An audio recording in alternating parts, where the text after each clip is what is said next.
En primer lugar, bueno, pues nos gustaría agradecer al colegio sobre todo esta posibilidad de presentar este trabajo dentro del ciclo de rehabilitación de casos prácticos en Asturias. Vamos a iniciar.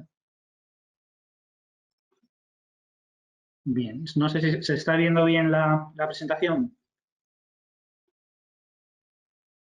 Sí, se está viendo bien. Bien. Bueno, la presentación la hemos estructurado en 4 bloques. El primer bloque tiene que ver con una introducción del edificio, principalmente con una labor que hicimos de investigación documental y de los antecedentes históricos del edificio. El segundo bloque es una descripción arquitectónica y de la caracterización estructural y constructiva de la capilla. El tercer bloque tiene que ver con un análisis de la patología que tenía la capilla antes de la intervención y cómo realizamos pues unos cuadros de lesiones, clasificando las lesiones y diagnosticando el estado patológico del edificio. Y por último, las decisiones que tomamos en cuanto a la reparación, principalmente pues eso, en las cubiertas, en la torre y en las fachadas. Cabe decir que es una obra de la cual bueno, pues nosotros estamos bastante satisfechos. Realmente ha sido un proceso largo en el tiempo, puesto que esto comenzó en el año 2012 y 2013, comenzó como un trabajo académico dentro de un curso de especialista en conservación, restauración, rehabilitación de edificios, cuyo director era Juan Monjo y nuestra tutora era Rosa Bustamante. Entonces teníamos un equipo de 5 personas en las que estaban Sara Pando, Ana Roces, Francisco Zubillaga y también estábamos nosotros, ¿no? Daniel Simarro y Miguel Crespo, ¿no? Posteriormente, en el año 2018, debido al estado ya de patología claro que tenía la edificación, bueno, pues Gispasa decide acometer unas obras de reforma principalmente motivadas para conservar y para estabilizar problemas estructurales que ya estaban constatados dentro de la edificación. Entonces nosotros en el 18 desarrollamos el proyecto trabajando también con el ingeniero Javier Fuente, en el cual trabajando codo a codo pues decidimos las soluciones estructurales que creíamos bueno, más convenientes que había que aplicar. Era una obra delicada, puesto que bueno, suponía tener que hacer operaciones que tenían cierto riesgo. Posteriormente, en el año 2019, se licitan las obras, se adjudican en marzo del 19. Nuestra intención era haber acometido estas obras en periodo de verano, pero posteriormente, debido a cuando llegó la licencia, bueno, a los típicos trámites administrativos, pues realmente empezamos la obra en octubre, prácticamente a pie del invierno. Era lo que no queríamos, pero bueno, se dieron así las circunstancias y así tuvimos que acometerlas. Y bueno, la obra se inicia en octubre del 19 y finaliza en febrero del 20, bueno, justo antes de declarar el estado de alarma. Tuvimos suerte en ese aspecto y bueno, y también bueno, pues queremos agradecer a toda la gente que participó en este proceso y también, bueno, también nos gustaría mencionar la labor de la empresa constructora, que realmente consideramos que hizo un trabajo muy bueno.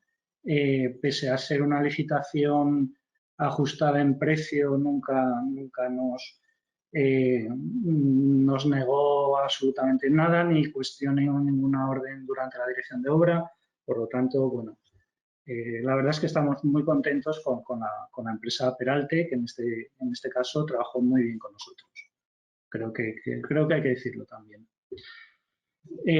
Para acometer este trabajo, realmente lo primero que hicimos fue una labor de investigación documental. Nos fuimos al Archivo Histórico Provincial e intentar recoger toda la información existente sobre la capilla, sobre sus planos originales, sobre Manuel Boves, que fue el arquitecto redactor, y memorias, etcétera, ¿no?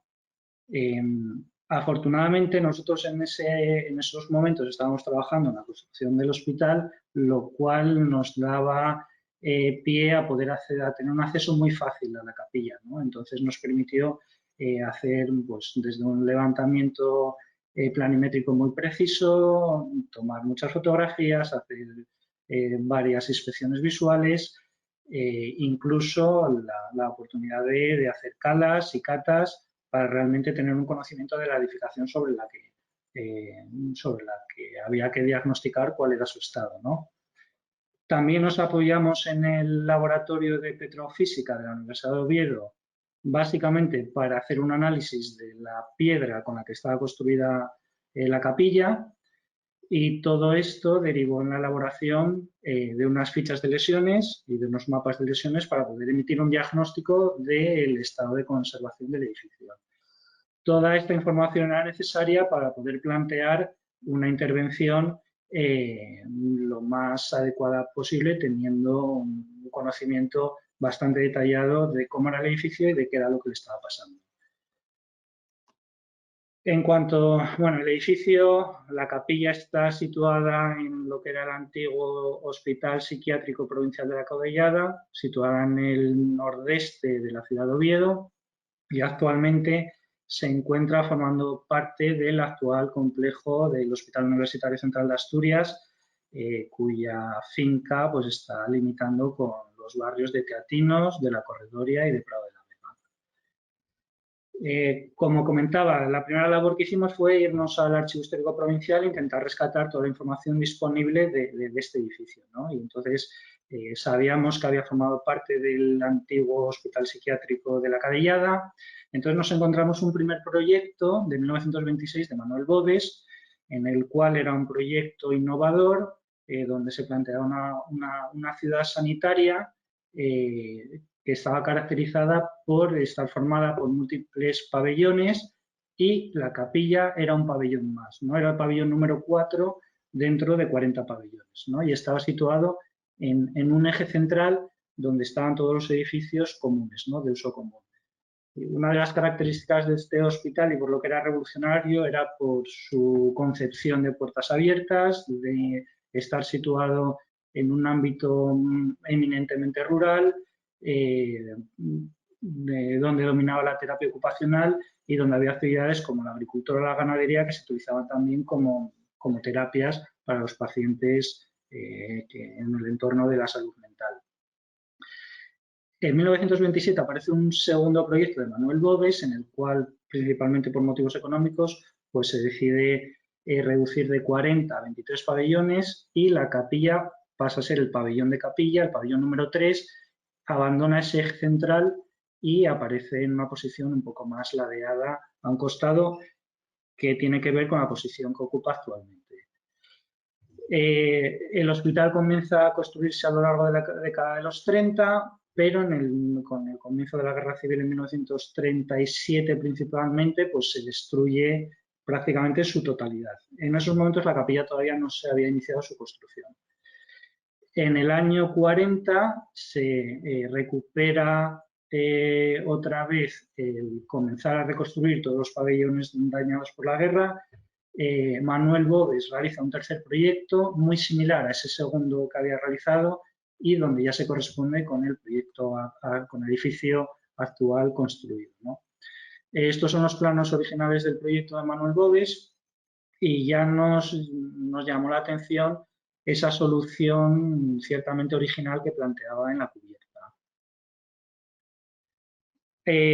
A lo largo de la década de los 60 hubo ya expedientes de contratación por parte de la Administración con varias reparaciones, principalmente por problemas de filtraciones en las cubiertas de la capilla, y en el año 1963 se contrata a Paulino Vicente la ejecución de un mural en la cabecera del Testero Sur, ¿no? Bueno, era un mural que motivaba la Última Cena. No solamente era una pintura mural, sino que también contemplaba la elaboración de vidrieras, tanto en la pared frontal como en sus laterales. En los años 90 también hay expedientes de contratación de reparaciones de cubierta. Y finalmente, en el año 2005, en junio, con el inicio de la construcción del nuevo UCA, la iglesia se desacraliza, se cierra el uso y bueno, permanece, digamos, sin uso hasta estos días. También en el año 2005 es incluida la capilla dentro del catálogo urbanístico del Plan General de Ordenación Urbana de Oviedo. Se le da un grado de protección integral singular. Principalmente se considera como elemento singular el deber de conservar el mural de Paulino Vicente y dentro de las operaciones permitidas, bueno, pues sobre todo conservar la composición y respetar los materiales de fachada, pudiendo introducir variaciones en el diseño solo motivadas por mejorar la habitabilidad o por la adecuación a nuevos usos.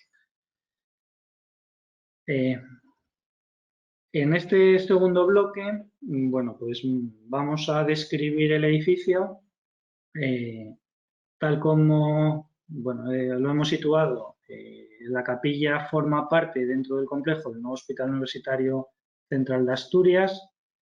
Es un edificio que en planta tiene una planta principal de acceso apoyada sobre una planta semisótano que ayuda a que el edificio se apoye en la topografía natural del terreno.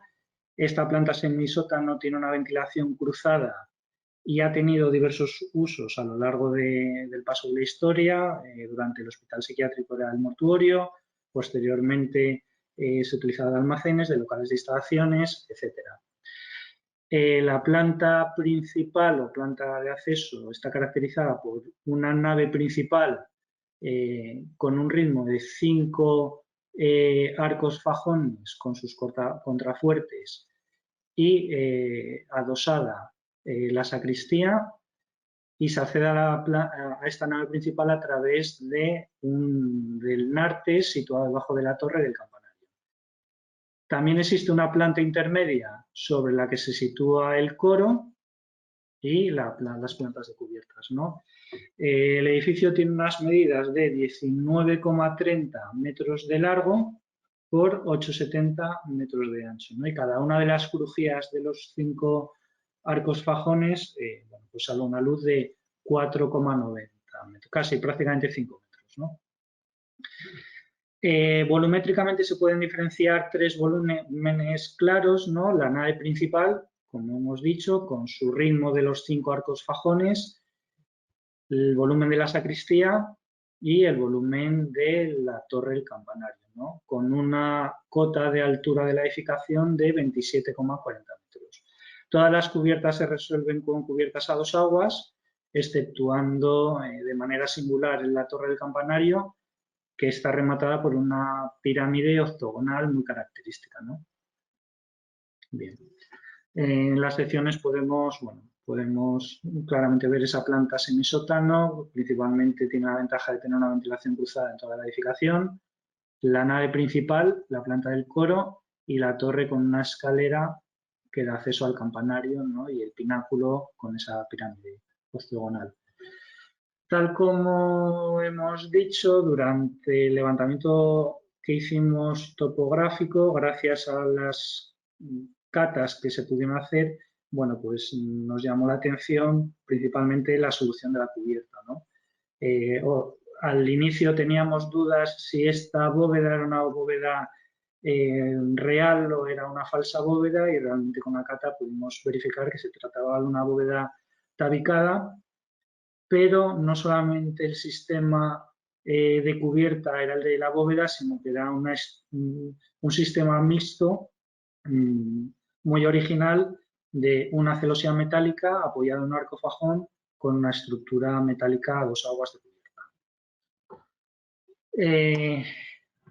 De esta manera, la caracterización estructural del edificio pues, se resuelve de una forma ingeniosa, puesto que todas las cargas de cubierta son transmitidas a través de una estructura metálica en celosía apoyada en un arco fajón donde las cargas verticales, tanto las cargas propias como las sobrecargas, se transmiten a través de los arcos fajones a los contrafuertes. Esto hace que la bóveda tabicada pase de manera limpia por encima de los arcos fajones y única y exclusivamente tenga que soportar su propio peso, ¿no? Tal como decíamos, esta luz es una luz casi aproximada de 9 metros. Y esta solución además permite liberar los muros de piedra perimetrales con la apertura de grandes ventanales de 1,5 metros por 3 metros de alto, ¿no? Para la entrada de luz perimetral en todo lo que es la edificación. Aquí se puede apreciar muy bien pues, el ingenio de la solución, de esa solución mixta, ¿no? De una celosía metálica realmente que apoyaba sobre un arco fajón que transmitía todas las cargas a los contrafuertes y directamente a la cimentación. Esto tiene la ventaja que esa bóveda, que era una bóveda tremendamente fina y esbelta, pues pasaba de manera limpia por encima de los arcos fajones. La planta principal, bueno, pues apoyada sobre un forjado que estaba construido por una bovedilla cerámica de gran formato sobre unos perfiles en doble T de 18 centímetros y todo ello apoyado sobre una viga y un pilar de hormigón central, bueno, pues para dividir esa luz existente. También era singular la solución estructural de la sacristía, la cual estaba conformada por unos perfiles metálicos, un perfil en doble T también de 18-20 centímetros de canto, empotrado en la mampostería de piedra que conformaba los muros perimetrales y sobre ellos una bóveda tabicada muy tendida, no apoyando tanto en los perfiles como en los muros. Y la torre estaba conformada por una planta cuadrada con muros de 90 centímetros de espesor, de esa mampostería de piedra caliza, pero en su llegada al campanario tenía un cambio de forma de planta cuadrada, planta octogonal, con una reducción en la sección de los muros. Esto provocaba un debilitamiento en esa zona, lo cual había sido origen de ciertas patologías, y existía un forjado a nivel de campanario también, con esa solución de perfiles empotrados en los muros de mampostería y unas bóvedas tabicadas muy tendidas. Bueno, en cuanto a la caracterización constructiva del edificio, bueno, pues tal como decíamos, los muros eran unos muros perimetrales de 60-75 centímetros de piedra, mayoritariamente en mampostería de piedra caliza. Se utilizaba la fábrica de ladrillo para remates singulares y para encuentros en zonas muy específicas que permitían el trabajo más fino para realizar molduras, para realizar formas un poco más singulares, etcétera, ¿no? Y en la cubierta, como decíamos, los arcos fajones apoyaban directamente en los contrafuertes y de manera que todas las cargas verticales se transmitían de manera a una estructura singular que era como una celosía donde el cordón inferior era un arco fajón de 50 centímetros de espesor, la bóveda tabicada pasaba limpia por encima del arco fajón y había un entramado de perfiles metálicos que ayudaban, bueno, pues a transmitir las cargas de la cubierta a 2 aguas, ¿no? Sobre un tablero de rasilla a los arcos fajones y a su vez a los contrafuertes y a la cimentación. Se utilizaba la fábrica de ladrillo para remates muy singulares, tal como decíamos, y para resolver los encuentros de los aleros con la cubierta, etc. Una de las cosas que nos llamó la atención en toda esta perfilería era la existencia como de muescas en los perfiles. Estos eran unos perfiles L aproximadamente de 6 centímetros de canto. Y bueno, nuestra teoría es que en esa época era muy difícil conseguir perfilería. Estamos hablando de 1940, 41, era muy difícil conseguir perfilería de acero y sí existían perfiles comerciales que se utilizaban pues, para cierres, para Y entonces venían con unas muescas que servían para poder utilizar como alambre, poder meter alambre de espino y conformar cierres de parcela.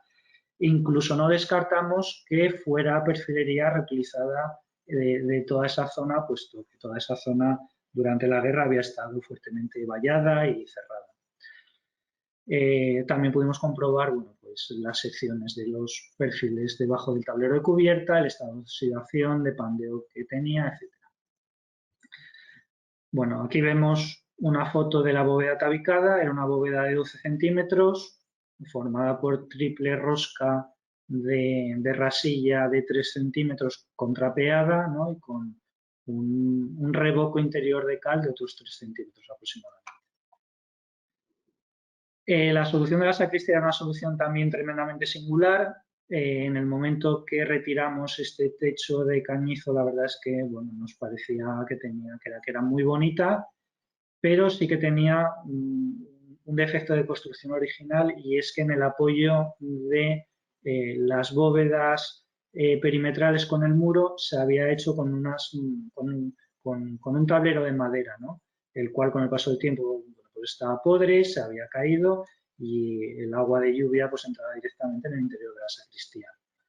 El resto, tal como decíamos, eran perfiles de 18 centímetros empotrados en los muros y se aprovechaban las bóvedas tabicadas y van apoyando en esa perfilería. Pero aquí había pues un punto conflictivo que había que resolver. Y la torre del campanario, pues también presentaba problemas. Se habían puesto fisurómetros ya en el año 2013, se estuvieron tomando mediciones, se vio que las grietas no estaban estabilizadas y fue uno de las motivaciones para actuar en el edificio, ¿no? Sobre todo conseguir estabilizar la estructura. Principalmente el cambio de sección cuadrada a sección ortogonal con la reducción del espesor de los muros estaba provocando problemas en esta zona del edificio, y también no ayudaba nada los grandes ventanales que había en la zona del campanario. Y en 1963, pues se contrata a Paulino Vicente la pintura mural del testero. Realmente se trata de una pintura al temple sobre una base de estuco de yeso.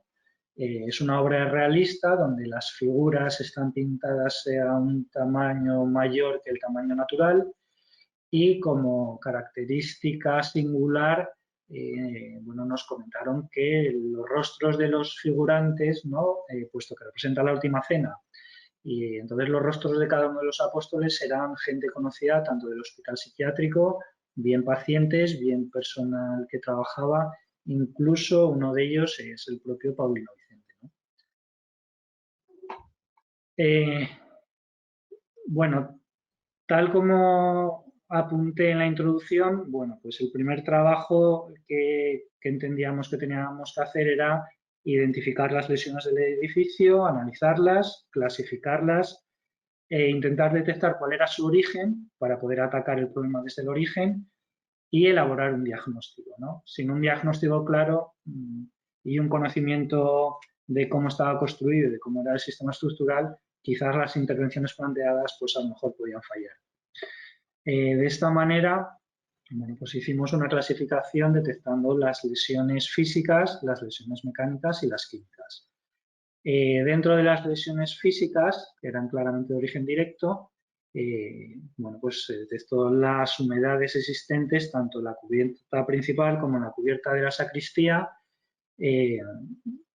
motivadas, pues la entrada del agua a través de distintas capas de los tableros de cubierta, y también las fisuras existentes en la zona de coronación de los muros estaban provocando la entrada de agua en el interior del edificio. También existían lesiones mecánicas, tanto directas como indirectas, motivadas por la pérdida de solapa en el material de cobertura, fisuraciones en arcos fajones, grietas y fisuras en la torre del campanario, etcétera, ¿no? Y había lesiones químicas de origen directo, como eran la aparición de organismos, tanto en cubierta como en fachada, ¿no? En ambas cubiertas, tanto en la nave principal como en la sacristía. Posteriormente, una vez analizadas y clasificadas, bueno, hicimos una representación gráfica de cada uno de los alzados, detectando dónde teníamos las lesiones, ¿no? Las físicas, las químicas y las mecánicas, ¿no? Tanto de manera conjunta como de manera pormenorizada de cada una de ellas, ¿no? Y posteriormente, detectado los problemas que había que poner solución, principalmente tenían que ver con la entrada de filtraciones y con la estabilización de la estructura, bueno, pues en las cubiertas identificamos cada una de las lesiones existentes, realizamos las fichas y, bueno, básicamente existía problemas en el material de cobertura por la pérdida de solape, por la existencia de erosiones mecánicas y desprendimientos de tejas en toda la cornisa, lo cual también había motivado la aparición de organismos y había un problema también de la teja cerámica curva que era heladiza.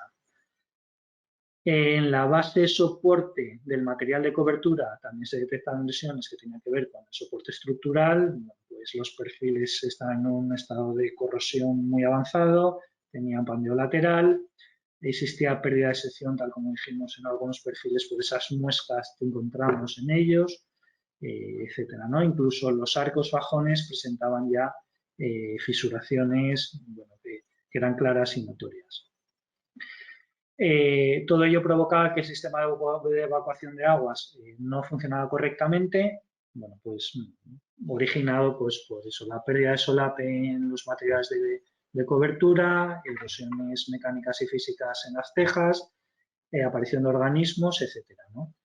Y también había otro hecho característico que era la falta de aislamiento térmico en todo el tablero de cubierta. Entonces eso estaba provocando unos movimientos hidrotérmicos que estaban originando también la aparición de nuevas fisuraciones, la apertura del tablero de cubierta y la entrada de agua en el interior del edificio. Y la parte de la estabilización estructural de la edificación tenía que ver principalmente con el estado de la torre. Tal como dije anteriormente, había un problema claro y notorio en el cambio de la planta cuadrada a la planta octogonal. Había una reducción en los muros perimetrales y esto está originando pues, la aparición de grietas que no estaban estabilizadas y con el paso de los años estaban aumentando. Básicamente esto estaba trabajando todas las cargas verticales del pináculo y de la campana.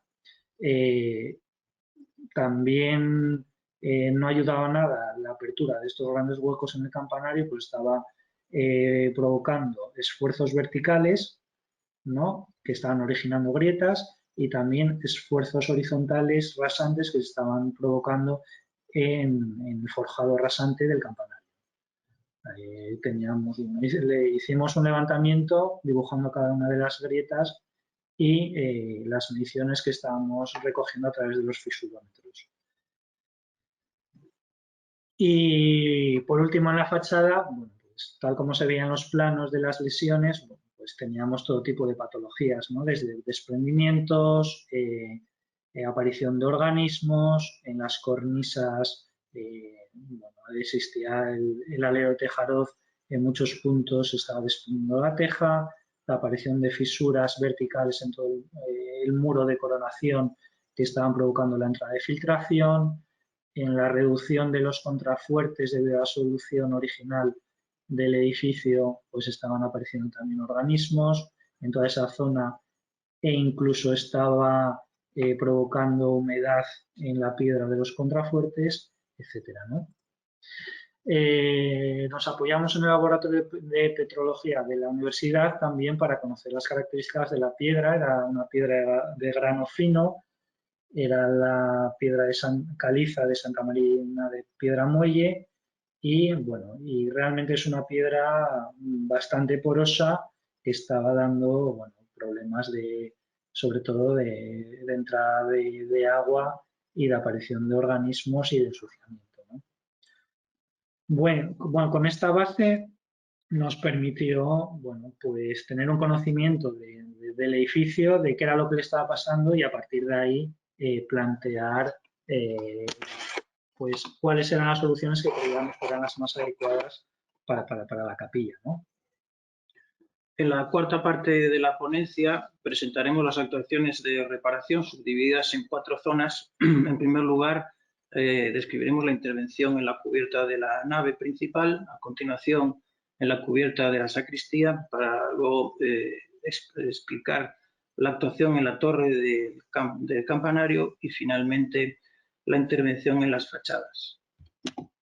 La intervención en la cubierta de la nave principal tenía para nosotros 2 objetivos fundamentales. Por un lado, la consolidación estructural del edificio para asegurarlo y por otro lado, la reparación constructiva para eliminar las goteras de filtración de agua de lluvia a través de las cubiertas y las fisuras en las zonas altas de coronación cercanas a las cornisas.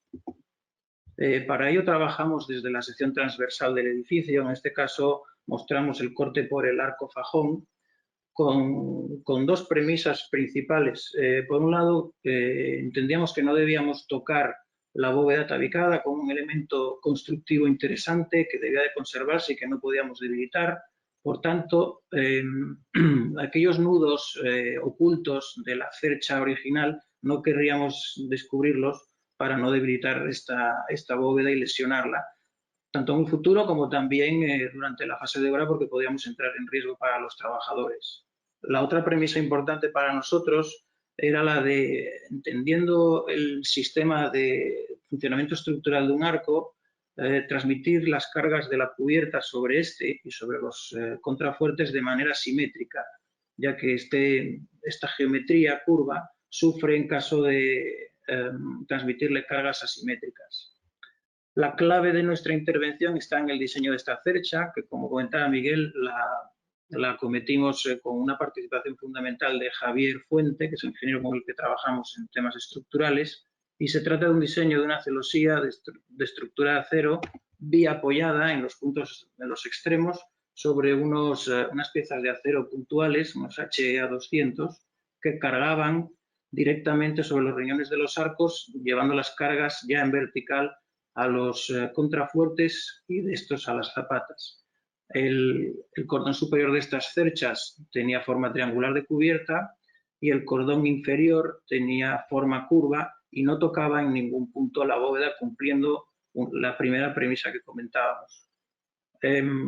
Además, decidimos conservar la cercha original como testimonio de la primera solución del arquitecto, y esta descansaba sobre el eje del arco fajón. Por tanto, si nosotros disponíamos una cercha nueva o a izquierda o a derecha de esta, de la original, íbamos a transmitir cargas excéntricas en los contrafuertes y decidimos instalar una doble cercha, una por cada lado de la original. Aquí se muestra la dirección o la curva, perdón, del cordón inferior que no toca en ningún punto la bóveda tabicada. La obra comenzó con la instalación de una estructura de andamio para dar apoyo a los arcos fajones. En este caso se observa una fase intermedia de la ejecución de este tajo y se dispuso una red de seguridad para evitar problemas de posibles desprendimientos o de caídas de personal a través de la bóveda.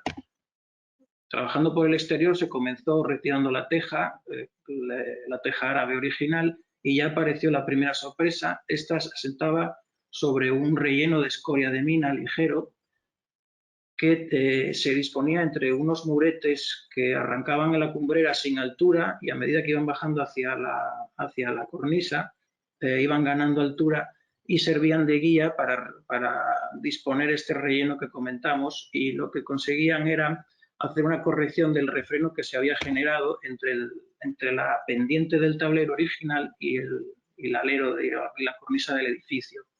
Rellenada con la escoria de mina, se conseguía la dirección que se observa en la línea roja con una única pendiente.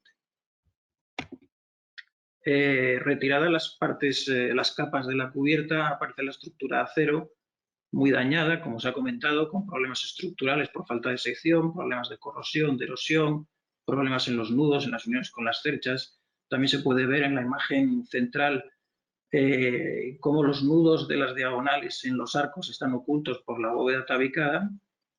Y también en la imagen primera, en la parte superior, queríamos aclarar que la obra fue muy complicada para la empresa constructora y tuvieron que taparla y destaparla cada jornada de trabajo por las fechas en las que se realizó y porque al descubrir la cubierta exponíamos la bóveda al exterior, la lluvia se podía acumular generando grandes cargas y podía dañar la bóveda. En esta imagen se observa cómo la actuación en la nave se subdividió en dos fases. La primera fue la que ahora mismo está cubierta, se ve cubierta por la lona amarilla, que es la zona sur, y la zona norte aún no se habían realizado las demoliciones, por eso aparece aún la teja, aparece muchos organismos, muchas plantas que habían crecido entre teja y teja.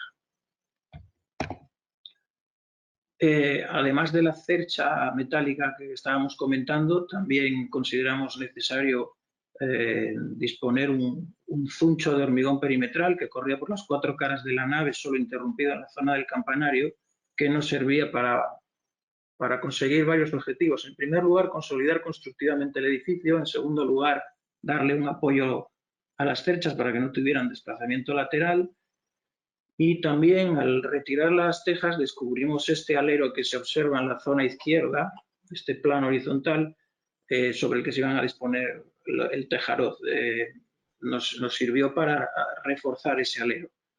Y también en los planos inclinados el zuncho recibía las correas metálicas de la estructura de la cubierta.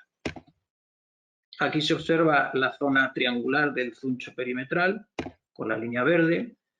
Y hubo que hacer un levantamiento topográfico de toda la bóveda. Nos quedamos con la curva exterior para fabricar una cercha tipo que se fue trasladando a los distintos puntos en los que se instalaron todas las cerchas para garantizar que este cordón curvo inferior no tocaba en ningún punto la bóveda y por tanto no iba a transmitirle cargas indeseadas.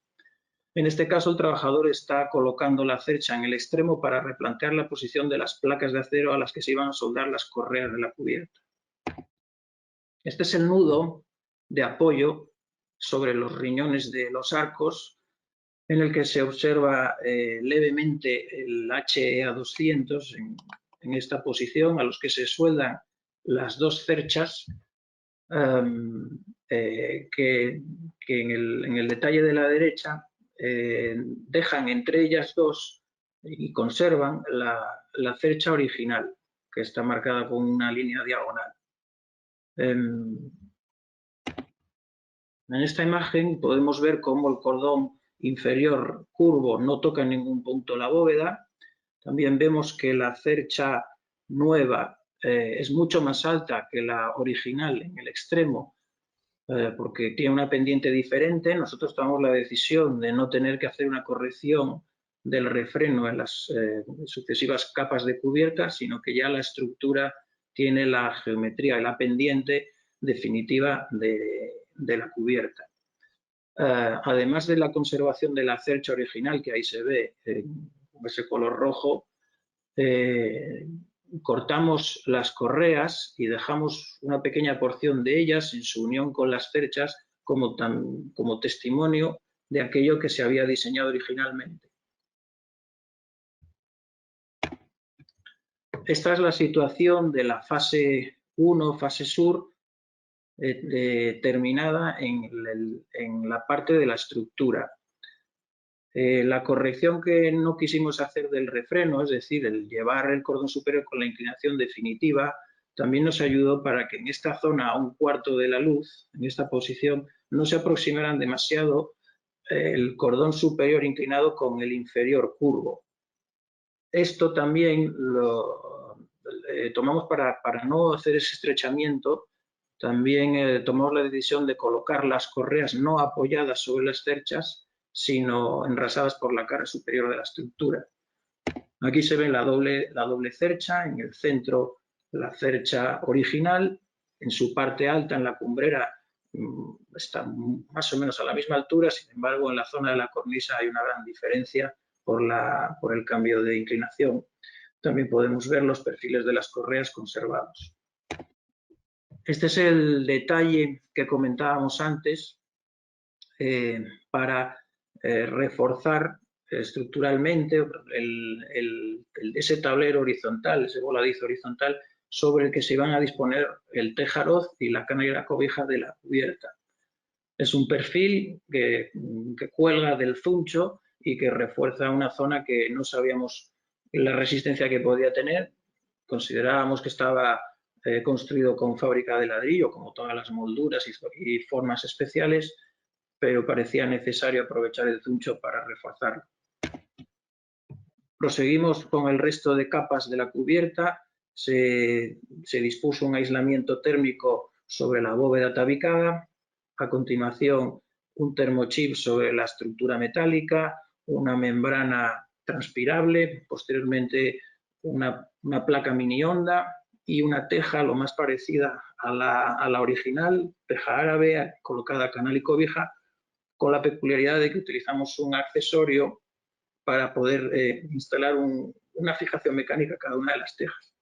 Pues, se instalaron las 3 tejas en el tejaroz, las tres líneas o hiladas de tejas, reproduciendo el tejaroz original y posteriormente la cana y la cobija de la cubierta. Otra de las peculiaridades que encontramos en este edificio, además de las ya comentadas de la estructura mixta de acero y arco de ladrillo y otras, fueron estos agujeros que encontramos en la cara interior de los cerramientos de las fachadas. Esto comunicaba con una chimenea vertical, una especie de cámara interior vertical en el cerramiento que comunicaba y ventilaba la fachada desde el sótano inferior hasta esta cámara entre la bóveda y la cubierta. Nosotros le añadimos además unos pequeños agujeros. Aquí en la zona central se ve un tubo, unos agujeros que comunican con el exterior para hacer una ventilación cruzada de esta cámara entre bóveda y cubierta.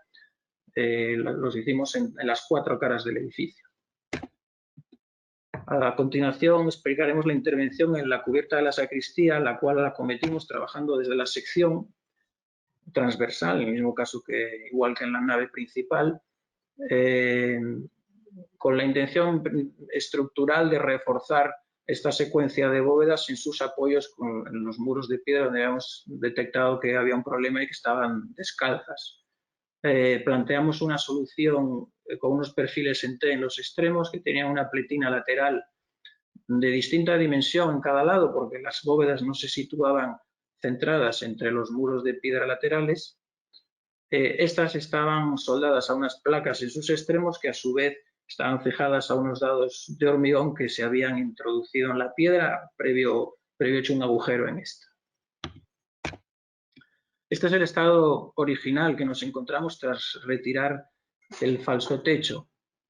En la posición del tablero de madera, del apuntalamiento, es donde se había detectado un problema estructural y una falta de apoyo para las bóvedas, y por donde además estaba produciendo la filtración de agua de la cubierta.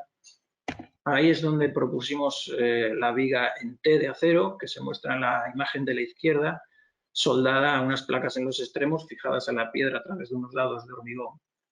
La pletina lateral que comentábamos anteriormente se muestra hacia el exterior, como se ve en la imagen central, y nos permitió disponer una viga de hormigón armado que daba mayor resistencia a este punto y reforzaba la sacristía. Los 3 perfiles superiores de las bóvedas los conservamos. Previamente los descubrimos en sus cabezas para comprobar que efectivamente era el perfil de la estrecha que sospechábamos, que tiene una altura importante de unos 18-20 centímetros. Y también comprobamos que su apoyo en el muro de piedra era correcto y que no había ningún riesgo estructural. Se prosiguió instalando el resto de capas de la cubierta, que aparentemente iba a mostrar un refreno, el que habíamos intentado evitar en la nave principal. Sin embargo, con la instalación de la placa mini onda y con el remate de borde en zinc, se atenuó bastante el efecto del refreno. Las tejas, en este caso, el de la sacristía, las canales son tejas nuevas y las tejas aprovechadas de la nave se instalaron aquí como cobijas, que es lo que se muestra en la imagen de la izquierda. No se pudieron aprovechar gran cantidad de tejas, todas ellas están aquí en la cubierta de la sacristía. Se instaló, se hizo también el tejaroz con las 3 hiladas de teja voladas unas respecto al anterior, como en el estado original. Y este es el estado final de la sacristía por el interior. Los 3 perfiles originales de la estrecha se sanearon, se eliminó el óxido, se pintaron también las 2 vigas que nosotros instalamos de acero y las bóvedas tabicadas se repararon aquellas zonas donde se detectaron fisuras llamativas y consideramos que este es un techo que debe de quedar visto para el disfrute de las personas y decidimos no instalar un falso techo. A continuación, describimos la intervención en la torre del campanario, en la que comenzamos en primera instancia trabajando por el exterior, instalando en 2 alturas, según estas líneas naranjas que ahora se muestran, 2 cinturones de acero, en pletina de acero, que primeramente se rozó el mortero exterior para a continuación instalar esas pletinas que tenían forma octogonal y que se suministraron en 4 porciones.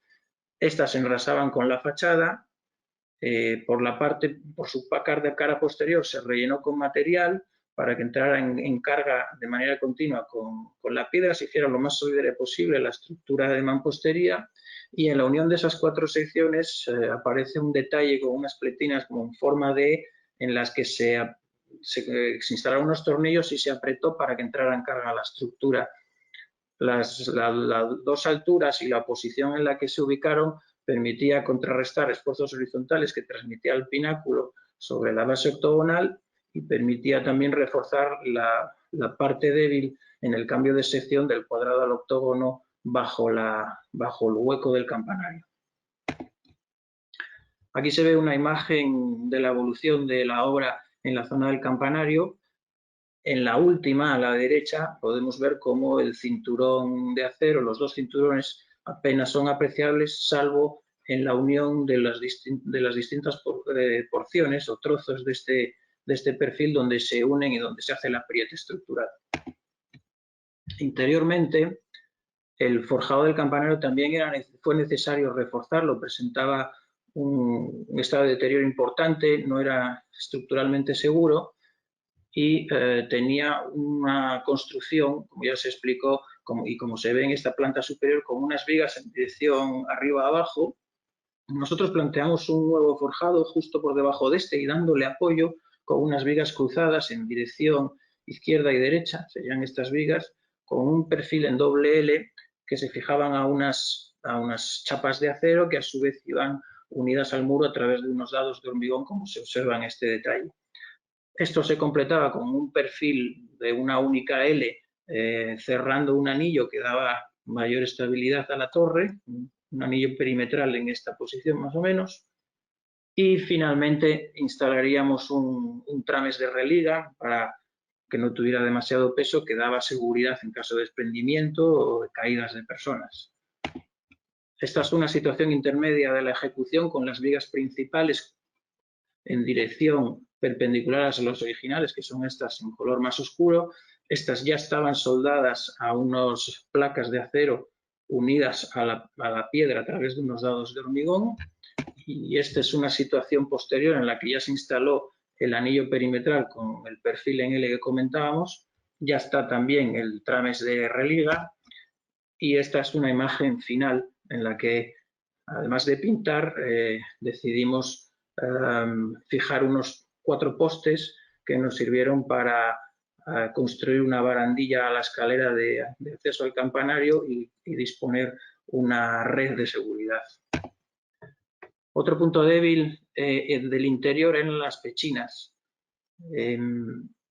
descubrimos que en el cambio de sección del cuadrado al octógono, los cuatro de los lados, los 4 nuevos lados del octógono, es decir, los chaflanes, no descansaban sobre nada rígido ni resistente. Por tanto, estos triángulos que se observan aquí, es decir, las pechinas, no tenían ninguna capacidad portante, se habían construido con ladrillo, con rasilla incluso, y se había observado fisuras y debilitamiento en la estructura y en los muros. Decidimos sustituirlos por unas vigas de acero horizontales, como se muestra en el detalle, y como en otros casos, fijados a unas placas de acero laterales que se unían a la fábrica con unos dados de hormigón.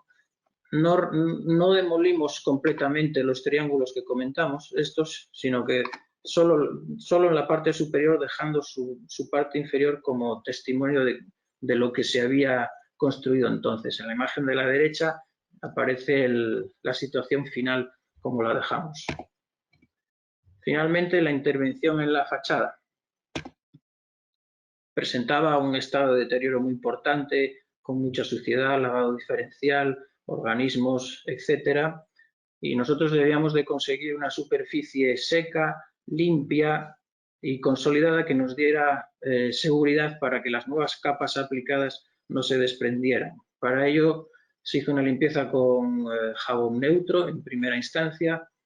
A continuación se raspó toda la fachada para eliminar restos de pintura, material suelto.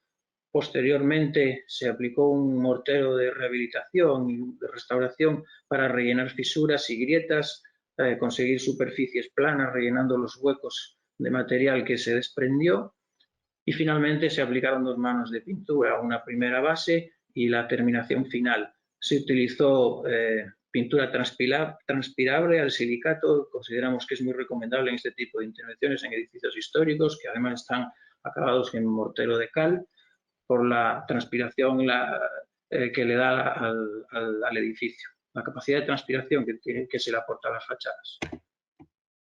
Los contrafuertes, como ya se ha comentado, presentaban varios problemas, mucha suciedad, organismos, el agua arrollada por ellos, dañándolos, se habían producido desprendimientos de morteros, etcétera.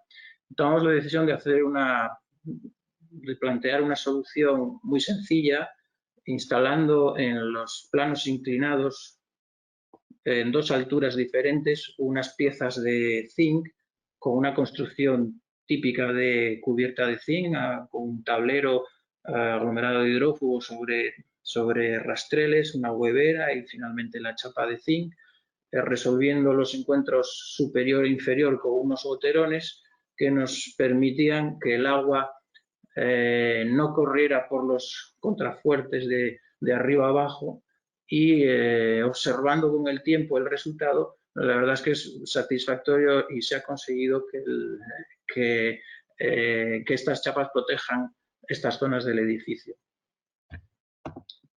Este es el estado final de la actuación. Es una actuación que tiene, que sobre todo destaca por el exterior, y nosotros como conclusión final y como filosofía de intervención querríamos resaltar que, además de tener los objetivos de encargo de la consolidación estructural y de la resolución de problemas constructivos, sobre todo en las cubiertas del edificio, nuestra intención principal era la de poner en valor el edificio y a su arquitecto original, recuperar su estado original de la mejor manera posible, ser lo más fieles posible a este proyecto y a este arquitecto.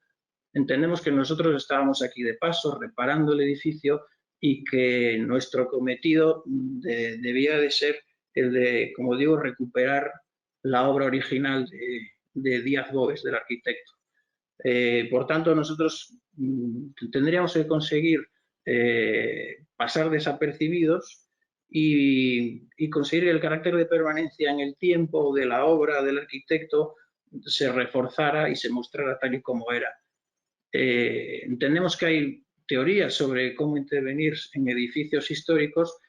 En este caso, para nosotros, lo más conveniente era hacerlo de esta manera, lo más respetuosos que nosotros fuimos capaces, y rescatando el valor del arquitecto y de la obra original. Y por último, agradecer a todos los presentes el haberse inscrito en la charla. Agradecemos al Colegio de Arquitectos la oportunidad de presentar este trabajo y, por supuesto, a todos los participantes que han colaborado en que el resultado final sea el que se muestra en la imagen. Hola, buenas tardes a todos. Lo primero de todo, muchas gracias tanto al colegio, a Marta especialmente, por habernos llamado y darnos la oportunidad de dar esta charla. Y a todos los que estáis ahí del otro lado de la pantalla, pues también, oye, muchas gracias. Jueves por la tarde, que sé que no es fácil, así que intentaré haceroslo lo más ameno posible. Si alguien tuviera alguna pregunta por el medio, no tenéis problema en levantar la mano con la aplicación e intentamos resolverlo, ¿vale? Bueno, pues esta fue, podemos decir que casi nuestra primera actuación en rehabilitación energética de un edificio. Sí es cierto que habíamos hecho intervenciones menores en otros edificios, pero vemos que como rehabilitación integral casi diría que fue nuestra primera intervención.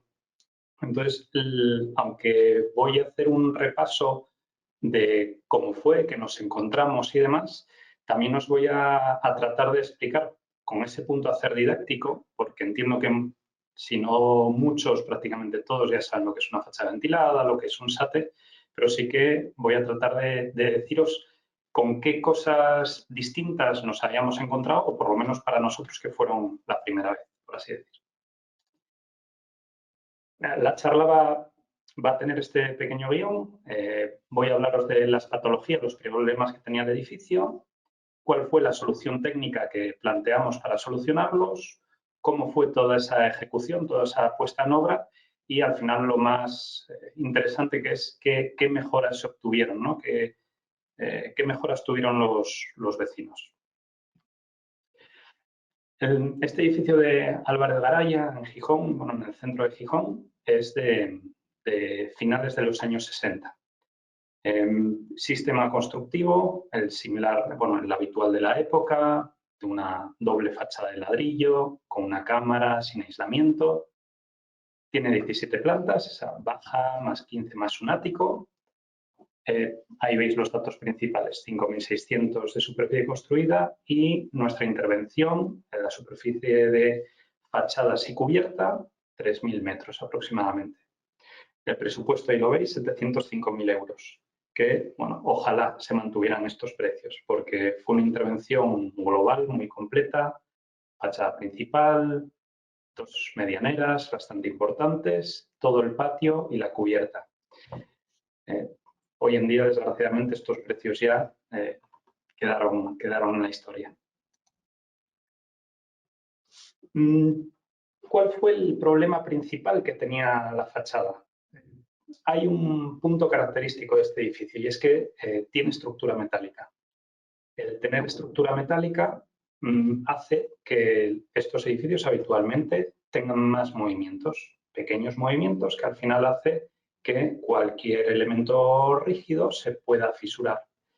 La fachada, como veis en estas fotos, el edificio tenía un acabado de una especie de gresite, unas piecitas un poco más grandes que el gresite, pero toda la fachada estaba con este acabado cerámico, desde los paños con ese acabado naranja a los petos de las terrazas con el acabado blanco, pero en todo caso siempre eran piecitas cerámicas que resultaron estar muy bien sujetas en las pruebas que les hicimos, pero que sin embargo por la estructura del edificio se habían movido y muchas juntas estaban abiertas, vamos a ir viendo, y empezaron a provocar las filtraciones de agua. En la foto que veis a la izquierda, pues ya en las plantas de arriba, la comunidad hacía muchos años que había planteado el cubrirlo de estas escamas de cobre, con lo cual habían solucionado la patología principal de filtración de agua en la planta superior, que era la más expuesta, pero claro, con el paso de los años fueron el resto de plantas las que iban sufriendo esas filtraciones. Y además el edificio, bueno, pues había ido sufriendo muchas alteraciones porque los vecinos habían ido cerrando las terrazas a su libre albedrío. Muchos colocando las carpinterías haces exteriores, otras haces interiores, y fuera de cuestiones estéticas hacía que hubiese muchos puntos donde se estaba filtrando ya el agua incluso por esas carpinterías. ¿No? Aquí vamos viendo ya cómo muchas de estas piecitas cerámicas se iban abriendo, se iban desplazando y permitían la entrada de agua. Y cómo, además, con estos falsos techos que tenían las terrazas que estaban abiertas, a nada que se filtraba agua, todo el agua iba directo a las carpinterías interiores, a la fachada interior. En estas fotografías se ve claramente cómo nos encontrábamos muchas fisuras a lo largo de toda la fachada. También era por deformaciones de la propia estructura, deformaciones de la propia estructura metálica, como luego fuimos viendo a lo largo de la obra. Y aquí veis cómo estaban las carpinterías por la cara interior, todo lleno de filtraciones. Como todos los encuentros ya habían ido haciendo distintos sellados, junta de dilatación con los edificios vecinos, todas las albardillas estaban abiertas, esas juntas que ya tenían ellas de inicio. Y luego teníamos el patio. El patio nunca se había hecho nada. El patio desde esos principios de los años 70 no se le había hecho ningún tipo de actuación. Estaba totalmente fisurado, esa carga era arena pura. Ahí veis las plantas superiores, como estaban los vierteaguas rotos. Esto la verdad es que son patologías muy habituales en estos edificios ya con tanta edad, con 50 años. Los vierteaguas que son prefabricados y llevan armaduras metálicas en el interior, terminan oxidando esa armadura, reventando todo el hormigón. Aquí veis, eran prácticamente todos. Quien no lo hubiese cambiado tenía el vierteaguas como veis en las fotografías. Y aparte que, esta fachada patio era blanca en su origen y ya veis que había desaparecido hasta la pintura. Cómo estaban las partes superiores ya de la cornisa del peto de cubierta, totalmente degradado, y otras zonas de la medianera, era pura arena. En cuanto se tocaba, se deshacía totalmente. Y la cubierta del edificio que eran capa sobre capa de tela asfáltica, cuarteada, rígida, que esto era el casetón de ascensores, instalaciones obsoletas que seguían ahí arriba, que eran puntos de entrada de agua, remiendos tras remiendos, situaciones desgraciadamente de edificios que solamente hacen actuaciones de mantenimiento cuando tienen el problema, ¿no? Hay un mantenimiento preventivo de poco a poco ir mejorándolo, ir manteniendo. Simplemente, como veis en esta fotografía, hay una gotera, pues reparo ese trocito con una tela asfáltica y hasta que dure. Ahora llega un momento que estos edificios están como los materiales, ¿no? Llegan como al final de su vida útil y no queda otra que hacer una intervención en mayor profundidad. Aquí vemos el peto que veíamos antes, totalmente degradado. Y esto al final iba produciendo humedades al interior de las viviendas de ático, en este caso incluso al cuarto de instalaciones de ascensor. A la derecha la chimenea de la caldera. Este edificio tiene calefacción central. Pues veis el estado en el que estaba. Las medianeras, cómo empezaban juntas de los distintos acabados ya de construcción en su momento, pero cómo terminaban fisurando. Aquí vamos viendo las fotos de cómo todas las cargas, igual que en el patio, estaban fisuradas. Aquí esto son actuaciones de los vecinos, desde el interior de la vivienda, al colgar un mueble en la pared, pues se pasaron de emoción a la hora de taladrar y atravesaron de un lado a otro. Claro, pues indudables filtraciones que tienen, aparte de todas esas fisuras. Nos vamos a la solución técnica. Las soluciones técnicas que buscamos son soluciones, digámoslo así, estándar, excepto en la fachada principal, porque como habréis visto al principio, la imagen original del edificio tenía esos tonos anaranjados del ladrillo. Y si bien la comunidad de vecinos nos dio libertad total en la parte estética, sí pretendíamos seguir haciéndole un guiño a aquel color anaranjado, porque veíamos que tampoco era no era habitual. Por esa razón, en la fachada principal, los paños que en este plano veis dibujados en blanco es una fachada ventilada, tradicional, con un acabado cerámico. La única cuestión es que utilizamos un formato un poco mayor de lo habitual, sobre todo en aquella época, en el año 2015 que se ejecutó la obra. ¿Qué cosas, por ejemplo, particulares que me encontré con ese ansia al principio que queríamos ir a unos formatos muy grandes? Claro, son formatos muy grandes. Cuando haces obra nueva puedes utilizar formatos mayores, pero aquí la ejecución se hace desde un andamio y desde un andamio no puedes utilizar piezas de todo el tamaño que tiene el mercado, ¿no? Entonces, esas piezas que en aquel momento empezaban a estar como tan de moda, que medían hasta 2,5 metros de alto, indudablemente no se podían utilizar porque la puesta en obra era imposible. Hay que instalarlo desde un andamio tubular y bueno, había que ser más contenido. De todos modos, bueno, el formato que se buscó es siempre de la altura de las ventanas y la altura de los antepechos, ¿no?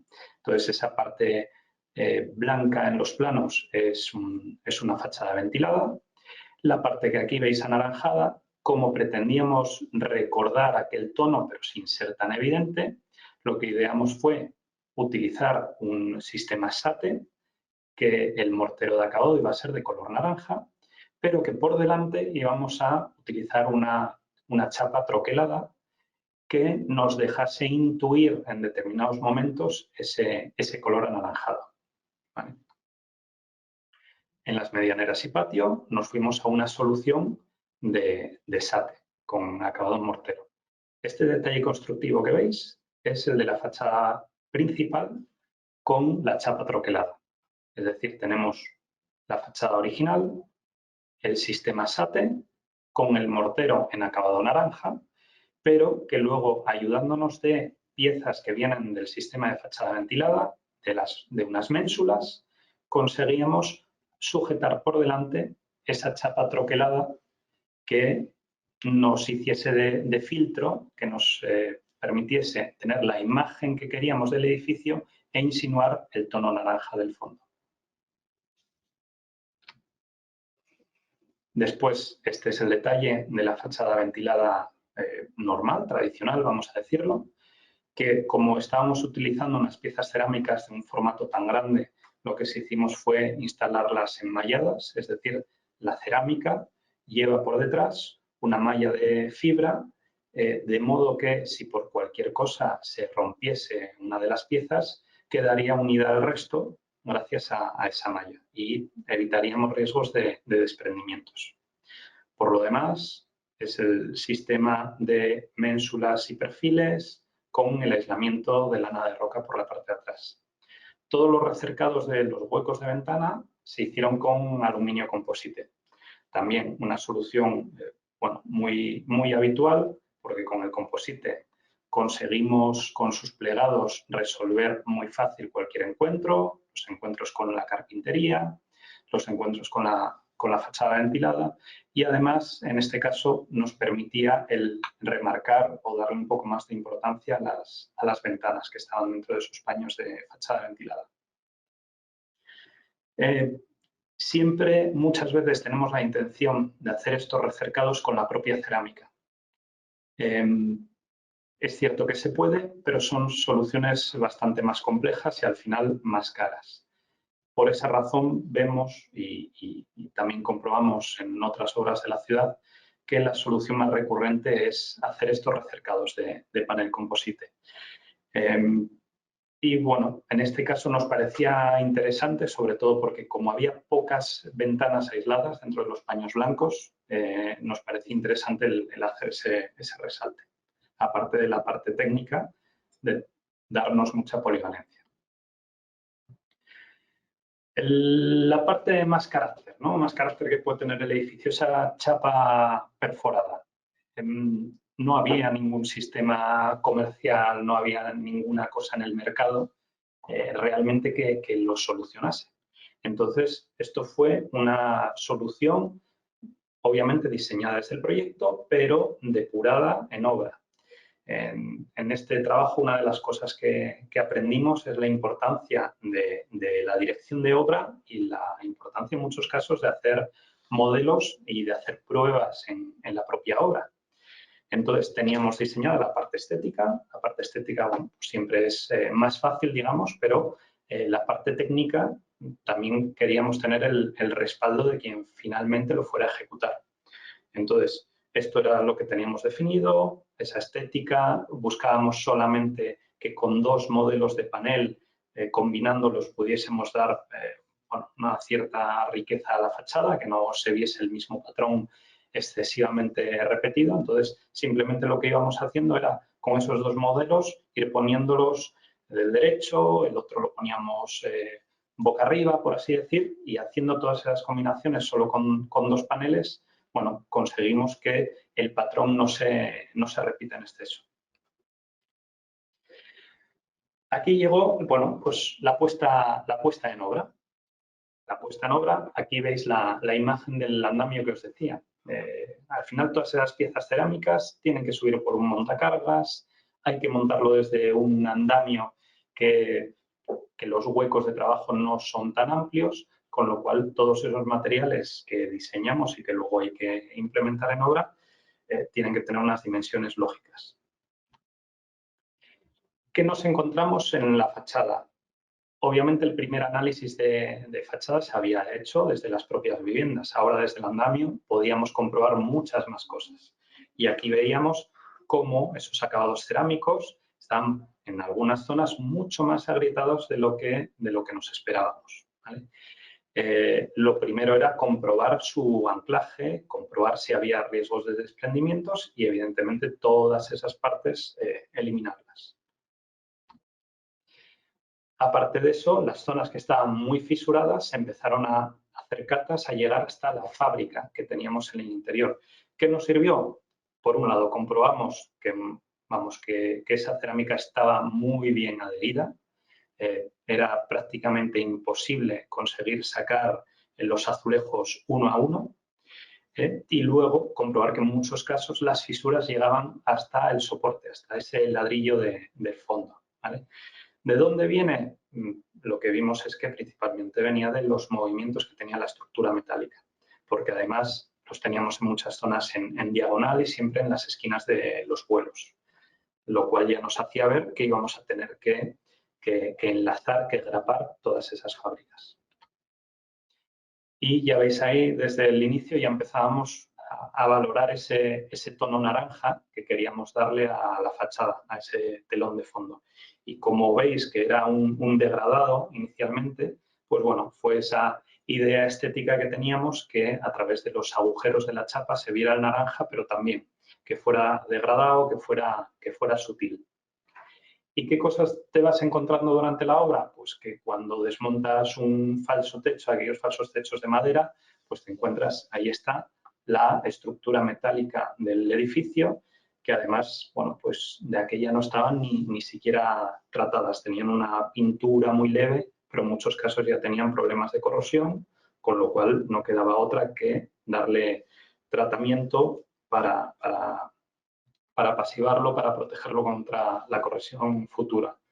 Comprobamos alturas de ventanas, bueno, de la que se va montando el andamio y al principio en esas primeras semanas es otra vez toma de datos para comprobar que todo lo que teníamos planteado en proyecto se iba a poder ejecutar.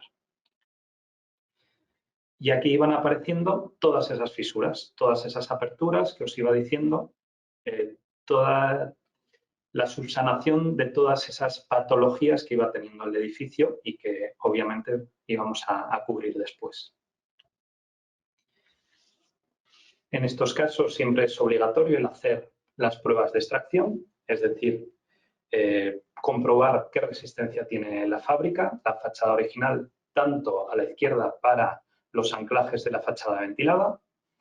Con esto se sabe qué tipo de tacos, si podemos ir a tacos mecánicos, si habría que ir a tacos químicos, etcétera, para sujetar las ménsulas, la subestructura de la fachada ventilada. Y en los casos que tenemos el SATE, pues las pruebas de adherencia, para saber bueno, que primero, si puedo respetar la cerámica original o no.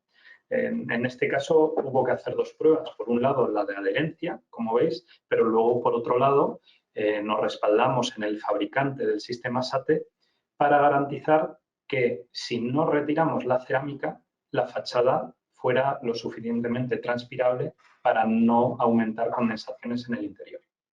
En este caso, dado que la cerámica que tenía era tan pequeñita y había tanta proporción de juntas y que en muchos casos esas juntas estaban abiertas, lo que nos dijo el fabricante es que podíamos instalar el SATE sin picar la parte de cerámica.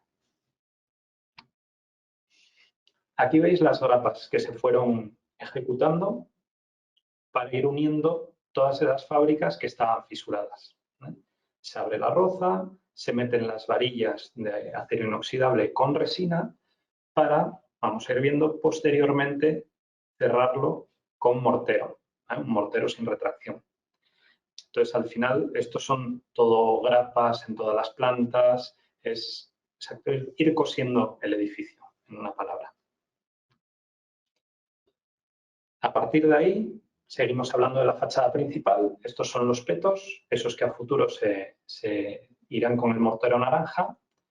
Es instalación tradicional de un sistema SATE. Entiendo que, bueno, que todos más o menos conocemos lo que es un sistema SATE. Si alguien quiere tener más información, vamos, sin dudarlo, que pregunte. ¿Vale? Inicialmente va adherido y posteriormente se meten unos anclajes mecánicos. Esos anclajes mecánicos, después vamos a verlo en alguna otra imagen, se van a tapar después las cabezas con unas piecitas de aislamiento y en esta foto, que ya veis que no estaba ni siquiera el mortero, que ya habíamos traído una chapa que no estaba lacada en su color, pero ya íbamos haciendo pruebas. Como os comentaba, una de las cosas que vemos fundamental cuando utilizamos un sistema que no es comercial, es algo que ideamos nosotros, pues es el poder hacer pruebas, tener modelos, hacer pruebas in situ. Entonces, en cuanto teníamos el diseño de la chapa, quisimos analizar bien cómo íbamos a hacerle los anclajes para que quedase firme y luego ya en paralelo, otra de las características que tenía este edificio era que queríamos darle iluminación a la parte trasera de esta chapa metálica para que por las noches otra vez se vuelva a insinuar ese color naranja. Entonces, queríamos decidir qué intensidad queríamos en la iluminación en esas tiras de LED para que se obtuviese el resultado que queríamos. ¿Vale? Aquí en estas fotografías, aparte de ver ya la prueba de la chapa y demás, veis cómo están los antepechos con ese SATE y que ya tienen los anclajes tapados y cómo al lado izquierdo, donde va la fachada ventilada, tenemos esta parte gris que veis ahí, son los tubos que se dejan de previsión para las telecomunicaciones. Ya veis que paseando por la ciudad, los edificios antiguos, cada vez que viene una compañía de telefonía, llenan todo de tubos, de cajas. Pues en estos casos siempre se deja una previsión desde la planta baja hasta cada una de las viviendas y hasta la cubierta, para que por dentro de nuestra nueva fachada siempre se puedan llevar nuevas instalaciones. Pues en la fachada, en el tramo de fachada ventilada, ya veis cómo aparecen esos tubos, ya veis ahí brillantes cómo están las ménsulas de la estructura de la fachada ventilada, incluso vais viendo cómo empiezan a aparecer las impermeabilizaciones de las zonas de vierteaguas. En las medianeras utilizamos el sistema SATE tradicional. Creo que no necesita mucha explicación. Indudablemente es la solución económica y técnica por excelencia para las medianeras, también un poco por contención de costes. Y en este caso, en esta fotografía, insisto, un SATE seguramente lo conocemos todos, pero veis aquí que el andamio está sujeto por este perfil metálico. Son de las cosas que era la primera intervención importante que hacíamos en un edificio similar y nos encontramos que para actuar en las medianeras, al lado teníamos edificios más bajos, perfecto, pero Uno de ellos era el edificio del Candado, un edificio antiguo, mucho más bajito, que tenía cubierta con estructura de madera, pero no podíamos apoyar un andamio que tenía 9 plantas más, o sea, apoyar 9 plantas de andamio encima de esa cubierta de madera que además nadie nos garantizaba cómo estaba. Entonces, ¿cuál fue la solución que se adoptó? Dado que nuestro edificio además tenía estructura metálica y sabíamos que teníamos pilares en esta medianera, lo que se buscó es descubrir las cabezas de los forjados para poder soldar unas chapas de anclaje y a esas chapas anclar estos perfiles que veis que sirven de apoyo para nuestro andamio. En el edificio vecino únicamente se accedió a la cubierta para llegar a nuestro primer canto de forjado que quedase al descubierto y en el momento que nos pudimos anclar a nuestra estructura, todo el andamio se ancló a la propia estructura del edificio y no dependimos del edificio vecino.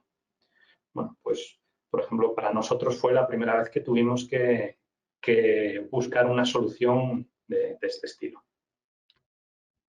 ¿Veis? Aquí veis el ejemplo, me refiero precisamente a esta medianera. De aquí hacia arriba no podíamos apoyarnos en la cubierta de este edificio de madera y todo ese andamio se va anclando a nuestra propia estructura. Dentro de las medianeras, bueno, pues se planteó un diseño, un acabado artístico, como nos definían en el ayuntamiento. Hicimos un diseño, bueno, inspirado un poco en dibujos de vegetación japonesa, pues es el dibujo de las medianeras que además se traslada hacia los patios. Digamos que no, esa vegetación no la parábamos únicamente en la medianera, sino que parte de la fachada de los patios está decorada del mismo tipo. ¿Vale? Bueno, pues es curioso el ver cómo se hacen todos estos replanteos, ¿no? Con las cotas, con líneas, etcétera, etcétera, ir preparándolo en obra. Esta es la parte de la fachada ventilada, en la fachada principal. Sobre la fachada original instalamos el aislamiento de lana con el velo para evitar que la poca entrada de agua nos perjudique a la lana y obviamente con los anclajes mecánicos. Ahí aparecen las ménsulas y los perfiles verticales. Estas, que veis la dimensión que tenían las piezas de cerámica, como os dije antes, se solicitó que estuvieran enmalladas en la parte trasera, porque, bueno, como eran grandes, siempre había el peligro de que pudieran tener algún golpe, de que se pudieran sedarse, como solemos decir, ¿no? Que aparezca una microfisura y que con el tiempo, cambios de temperatura, pudiesen llegar a romper. Gracias a Dios, después de 7 años no tienen ningún problema, pero veíamos casi obligatorio que tuvieran ese enmallado por la cara de atrás, ¿no? Esa malla de fibra encolada, de modo que si un trozo se rompiese, no hubiese peligro de que se cayese. Además, por el tamaño que tenían, las distancias entre las grapas y demás, bueno, pues queríamos estar tranquilos. Ahí veis el diseño de las grapas, bueno, los perfiles de la estructura ventilada están lacados en negro para que entre las juntas no se aprecien. Siempre, esto ya son criterios personales, siempre los arquitectos intentamos, oye, que no se vean, que las grapas que pasen desapercibidas, bueno, en este caso se lacaron de un color lo más parecido posible a la cerámica. He de deciros que en este edificio, que tiene la planta baja más el entresuelo, o sea, la primera cerámica la encuentras a partir de planta primera, pero es casi como una planta segunda, en mi opinión, pasan muy desapercibidas las grapas. Digo porque siempre buscamos esos sistemas de grapa oculta que indudablemente, no voy a decir que sean mejores, pero son mucho más bonitos estéticamente. En estas intervenciones siempre hay que andar como con esa balanza, ¿no? de la parte estética, pero también hay que solucionar primero los problemas que tienen los vecinos y hacerlo con un importe, con una inversión, oye, pues acorde. No todas las comunidades pueden hacer una inversión exagerada, ¿no? Entonces, sí es cierto que si podemos ir a un sistema de grapa oculta, fenomenal, pero en este caso, ya que teníamos que abaratar para poder permitirnos otras licencias, he de reconocer que una vez terminado, en mi opinión, bueno, las grapas pasan muy desapercibidas. Solución de cubierta, porque en este caso ya visteis cómo estaba con las telas asfálticas, estaba en muy mal estado, se sustituye totalmente y obviamente se le añade el aislamiento térmico. Solución inicialmente teníamos en mente colocar una cubierta invertida y se decidió el cambiarlo a una cubierta tradicional. Es decir, que estuviera el aislamiento por debajo de la impermeabilización y, digamos que, evitar problemas de posibles puentes térmicos porque el agua llega a pasar hasta el propio aislamiento, por zonas en épocas de invierno, para que pudiese realmente perjudicarnos. Por esa razón, veis, sobre el soporte, que se sacó todo, era una cubierta catalana con unos tabiquillos. La verdad es que se aligeró una locura el edificio simplemente con esta actuación. Fue increíble ver la cantidad de sacos de escombro que se llegó a sacar de aquí arriba de la cubierta. Pues sobre el soporte colocamos el aislamiento, geotextil, la formación de pendientes y ahí al fondo ya veis cómo empezábamos a colocar la tela asfáltica, sobre la cual se aplicaría una solera y una cerámica como acabado. Bueno, la solución de cubierta veis bien sencilla. Y aquí nos vamos ya a ese acabado final. Por ejemplo, ¿qué cuestiones también se iban planteando durante la obra? Inicialmente en proyecto, la chapa perforada era una chapa sin más. No aparecía esta chapa que veis de fondo, ese deployé. Bueno, porque, a ver, no sé si es decir una disculpa o qué, pero muchas veces es muy difícil tener todo previsto ya desde proyecto. Y de ahí surge la necesidad de ir haciendo modelos, ir haciendo pruebas. Claro, no nos dábamos cuenta de la cantidad de pájaros que tenemos en esta zona, enfrente de la iglesia de San José.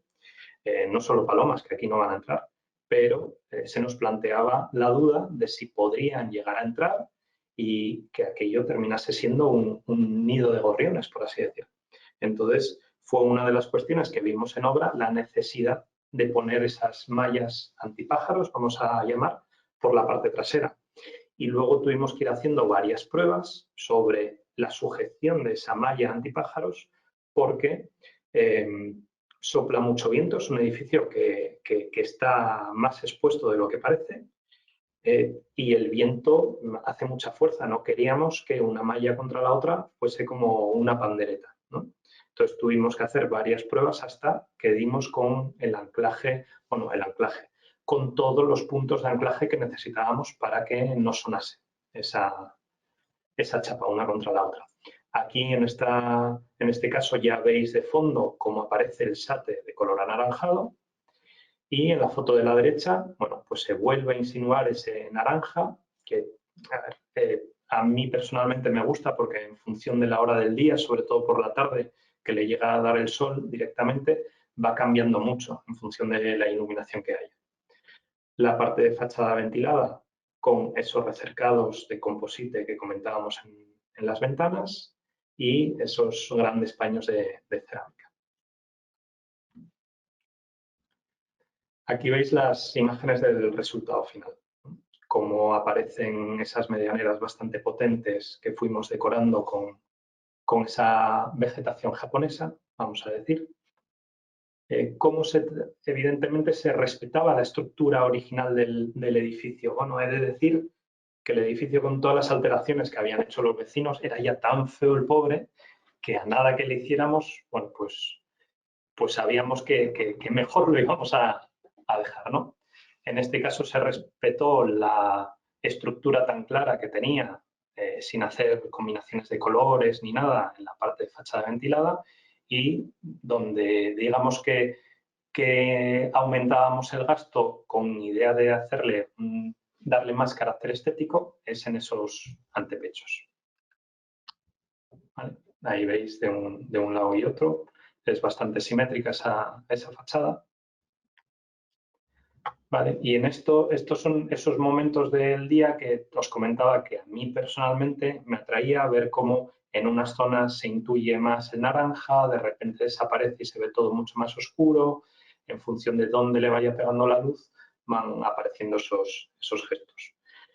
Como muchos igual conocéis el edificio, pues habrá quien me diga, caray, pues yo nunca había visto el naranja, ¿no? Veía lo que me está contando pero bueno, realmente la intención que teníamos ahí era el hacerle ese guiño a la estructura original del edificio, a la estética original.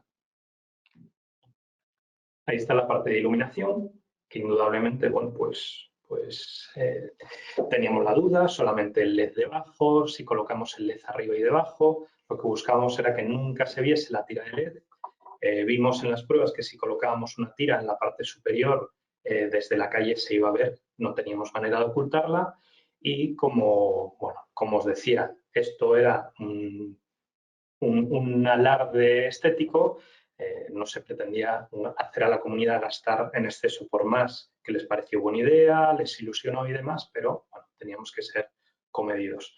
La pregunta del millón que nos hacían todos los vecinos, ¿y cuánto vamos a gastar de electricidad? En aquella, no me preguntéis a día de hoy, pero de aquella salía a 50 céntimos al mes por vecino, la iluminación de la fachada. Entonces, bueno, veíamos que podía ser un detalle que le diese carácter y que tampoco era un mantenimiento tan elevado. El patio es sistema SATE, bueno, se recupera el color blanco original. Con respecto al SATE, si el SATE que se limpie, que tenga ese tratamiento autolimpieza o no, bueno, pues ya ahí al final, indudablemente criterio del técnico. Si llueve, lo va a limpiar. Como no llueva, da igual el tratamiento que tenga ese SATE, que va a ensuciarse igual, con lo cual, bueno, en mi opinión, en los casos de los patios no es tan necesario. Cuando hacemos una fachada, una medianera o una fachada principal con SATE, sí se podría valorar esos efectos de autolimpiado en el SATE. ¿Veis? En la fachada principal se cambiaron todas las ventanas, pero en la fachada del patio no se obligó, la cambiaba aquel vecino que quería. Lo que sí se hizo fue pues, cambiar todos los vierteaguas que se pusieron de chapa composite y nada más. Actuación en la cubierta. ¿Veis? Es una cubierta que no utiliza la comunidad, un acabado cerámico que nos garantizase un mantenimiento fácil y más protección. Les comentamos a la comunidad que era una pena que esa terraza no se estuviera utilizando, pero bueno, si no me equivoco se utiliza en el Día de los Fuegos en Gijón y nada más.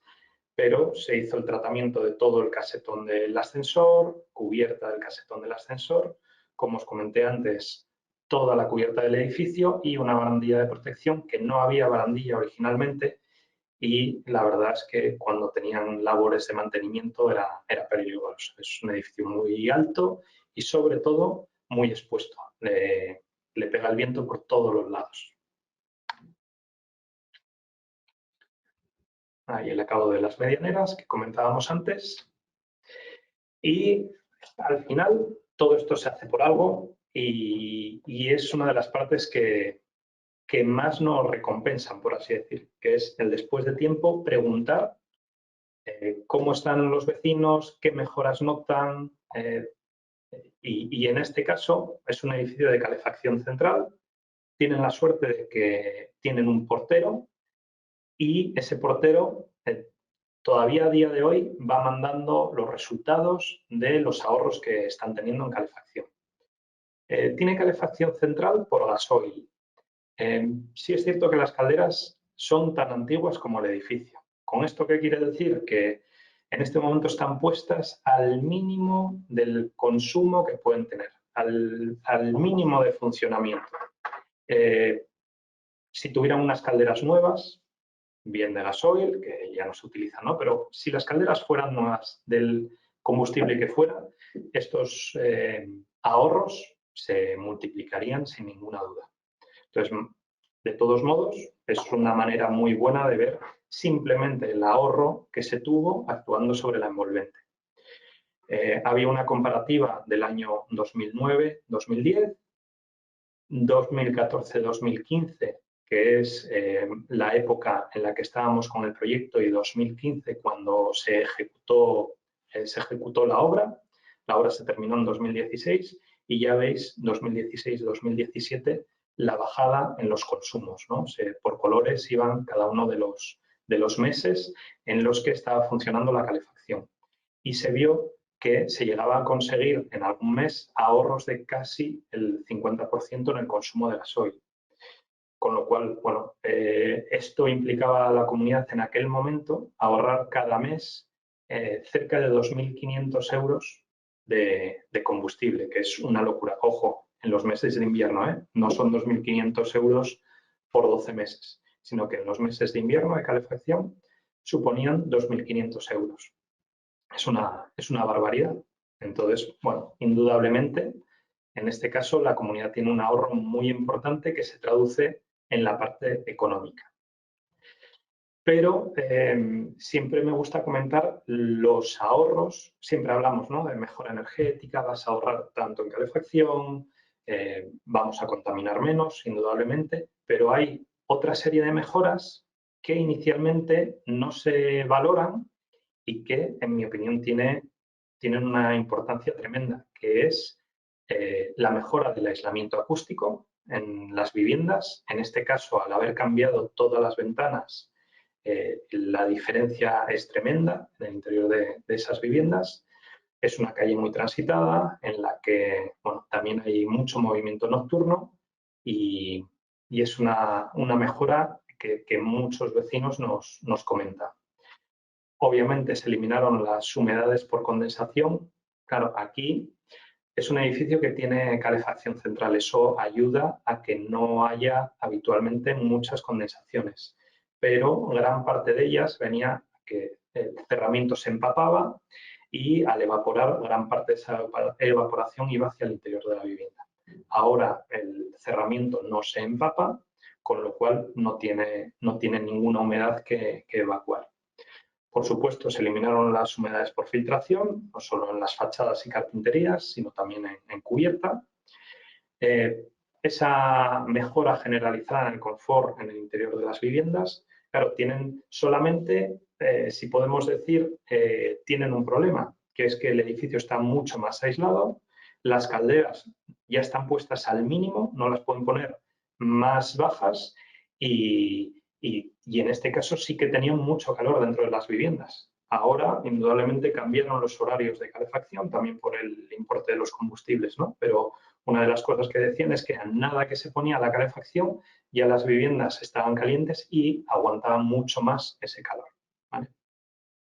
Entonces, tenemos la mejora en el interior de las viviendas, no solo por el ahorro, insisto, por la parte acústica, que es muy notable cuando en estas intervenciones se cambian las ventanas. Y también, opinión personal, creo que es una mejora que merece mucho la pena el cambio de las ventanas por el confort acústico. Nos encontramos comunidades que son reacias a ese cambio de carpinterías, si no es obligado para conseguir una determinada mejora energética, pero la mejora en el interior es tremenda. Bueno, y por supuesto, derivado de todo esto es la ausencia en las derramas. El edificio desde entonces dejó de tener derramas de conservación. Y bueno, y hasta ahí llegamos. La verdad es que traté de haceros lo más ágil, digamos, lo más ameno posible, porque vamos, tampoco no quería hacerlo demasiado denso, que es jueves por la tarde, pero abierto totalmente a todas las preguntas que tengáis. Y mirad, en esta imagen final es en la que se ve esa insinuación, insisto mucho en lo mismo, no me llaméis pesado, esa insinuación de los colores, de ese naranja, la combinación del blanco y el gris antracita, porque veíamos que nos parecía elegante, con todos esos guiños de fondo que incluso sigue teniendo el edificio en las terrazas que se siguen manteniendo, ¿no? Bueno, pues hasta ahí llegué. Ahora abierto a las preguntas que tengáis. Gracias, Andrés. Mira, levanta Paula la mano, voy a darle paso, ¿vale? Perfecto. Buenas tardes, Andrés, ¿qué tal? Mira, yo tenía una duda. No veo ahí en la fachada, no sé si es porque van por el patio o qué, ¿por dónde van los tubos de gas? Si los metisteis detrás de la fachada ventilada o por dónde los pasasteis. Mira, el edificio tiene gasoil. Gasoil es una caldera central de gasoil que está debajo del patio, en planta baja, justo debajo del patio. Ya de inicio era un edificio que tenía esa instalación de gasoil. Entonces, bueno, para el abastecimiento del gasoil es a través de una arqueta, digamos que no tiene calderas individuales de gas, es esa instalación central. Vale, y luego comentabas que el edificio tenía estructura metálica, ¿verdad? Eso es. Entonces, una pregunta. La fachada ventilada, en el anclaje a la cabeza de los forjados, ¿os encontrasteis con zunchos de hormigón a los que poder anclar esos montantes verticales o tuvisteis que hacer anclajes especiales para la estructura metálica? No, en el canto de forjado teníamos un zuncho de hormigón y además en esas pruebas de anclaje que se hacen al principio, de anclaje para la fachada ventilada, bueno, la adherencia del SATE, se vio que la fábrica de ladrillo, la propia fachada original del edificio, nos daba buena resistencia. En este caso se utilizaron anclajes mecánicos, tacos mecánicos, digamos, normales, no hizo falta ir a ningún anclaje químico. Ya la fachada, digamos que era resistente. En ese sentido tuvimos suerte. Vale, y una última pregunta. Estos edificios que tienen calefacción central, muchas veces tienen los tubos de calefacción, van por fachada y los radiadores van en fachada, ¿no? Entonces, mi pregunta es, porque, bueno, a mí me ha pasado alguna vez que, claro, haces una fachada de este tipo, por supuesto, esos tubos no los tocas para nada. Y luego, como son instalaciones muy antiguas, casi de la misma edad que tiene el edificio, ¿vale? Cuando surgen problemas más adelante con las instalaciones de calefacción, pues el problema es muy gordo porque por fachada no puedes intervenir para intervenir en estos tubos y tienes que hacer una instalación nueva o bien por la fachada de patio o bien por huecos interiores, no sé si os habéis planteado esto o si os ha pasado en algún otro caso, no sé. Pues sí, tienes toda la razón. Mira, en este caso no se sustituyeron ni tubos de calefacción ni los de abastecimiento de agua. En los edificios que efectivamente tienen instalaciones comunes y tienen tantos años, además eran de hierro y suelen dar problemas. Además, en este caso, la instalación de calefacción no es que tengas un montante y en cada planta vaya distribuyendo, sino que cada radiador es un montante, ¿vale? El radiador de todos los salones es una vertical, dormitorios principales es una vertical y hay muchos interiores. En este caso, insisto, no se tocó, ni siquiera el de abastecimiento de agua. Ahora bien, sí que después se nos dio en otras muchas actuaciones este problema. Y de hecho, en una de las últimas que terminamos, que es en el Coto, en la calle María Cristina, sí se planteó desde inicio en el proyecto. También es cierto porque, bueno, vas tomando experiencia y preguntamos a los vecinos y ellos nos trasladaron que sí, que habían tenido problemas con abastecimiento de agua y que con calefacción cada poco estaban teniendo problemas. Entonces, en ese otro proyecto, ya desde inicio se planteó hacer una nueva distribución de agua caliente y una nueva distribución de calefacción. Indudablemente, creo que es una actuación que hay que tener en cuenta y que valorar en estos edificios antiguos. Sí es cierto que implica, no voy a decir implica mucho trabajo, implica mucha coordinación. Podemos aprovechar, ya que vamos a hacer una fachada nueva, para tenerlo en cuenta, por la cámara de aire, llevar la distribución, etcétera, etcétera. Pero vamos a poder llegar solo a los radiadores que tengamos cerca de la fachada. Ojo, vamos a poder llegar fácil a los radiadores que tengamos cerca de la fachada. Desde el interior, calas el tubo, sales a la fachada y desde fuera ya conectas. ¿Qué sucede? Tener que llegar a los radiadores que hay interiores puede ser muy complicado. Son obras que hay que actuar en el interior de las viviendas. Estas obras, los que a lo mejor hayáis hecho obras de rehabilitación, sabéis que los mayores problemas suelen entrar en el momento que pones un pie dentro de la vivienda del vecino. Entonces, solemos intentar pues evitar siempre, ¿no?, actuar dentro de casa de la gente. Pero si hay que cambiar el abastecimiento a radiadores interiores, ojo que puede ser un problema, si hay que hacer rozas, si hay que dejar la instalación vista y demás. Pero sí se nos dio el caso y sí creo que como técnicos, por lo menos, cuando empezamos con esto hay que preguntarlo, hay que ver si tienen el problema y hay que tratar de plantearles la solución porque es el momento de hacerlo.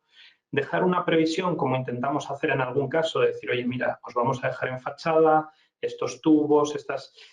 Bueno, pues fíjate que creo que lo planteamos alguna vez y no me parece buena solución, porque al final, ¿cuándo lo pones en uso?